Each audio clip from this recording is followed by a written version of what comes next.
The Tehran was a strategy meeting of Joseph Stalin, Franklin D. Roosevelt, and Winston Churchill from the 28th of November to the 1st of December 1943. It was held in the Soviet Union's embassy in Tehran, Iran. It was the first of the World War II conferences of the Big Three Allied leaders: the Soviet Union, the United States, and the United Kingdom. The conference was to convene at 1600 on the 28th of November 1943. Stalin arrived well before, followed by Roosevelt, brought in his wheelchair from his accommodation adjacent to the venue. Roosevelt, who had traveled 7,000 miles, 11,000 kilometers, to attend and whose health was already deteriorating, was met by Stalin. This was the first time that they had met. Churchill, walking with his general staff from their accommodations nearby, arrived half an hour later. The U.S. and Great Britain wanted to secure the cooperation of the Soviet Union in defeating Germany. Stalin agreed, but at a price: the U.S.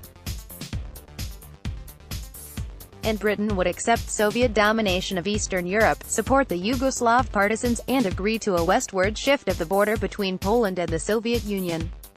The leaders then turned to the conditions under which the Western Allies would open a new front by invading northern France, Operation Overlord, as Stalin had pressed them to do since 1941. Up to this point, Churchill had advocated the expansion of joint operations of British, American, and Commonwealth forces in the Mediterranean, as Overlord in 1943 was physically impossible due to a lack of shipping, which left the Mediterranean and Italy as viable goals for 1943. It was agreed Overlord would occur by May 1944. Stalin agreed to support it by launching a concurrent major offensive on Germany's eastern front to divert German forces from northern France. In addition, the Soviet Union was required to pledge support to Turkey if that country entered the war. Roosevelt, Churchill and Stalin agreed that it would also be most desirable if Turkey entered on the Allies' side before the year was out. Despite accepting the above arrangements, Stalin dominated the conference. He used the prestige of the Soviet victory as the Battle of Kursk to get his way. Roosevelt attempted to cope with Stalin's onslaught of demands, but was able to do little except appease Stalin. Churchill proposed to Stalin a moving westwards of Poland, which Stalin accepted, which gave the Poles industrialized German land to the west and gave up marshlands to the east, while providing a territorial buffer to the Soviet Union against invasion.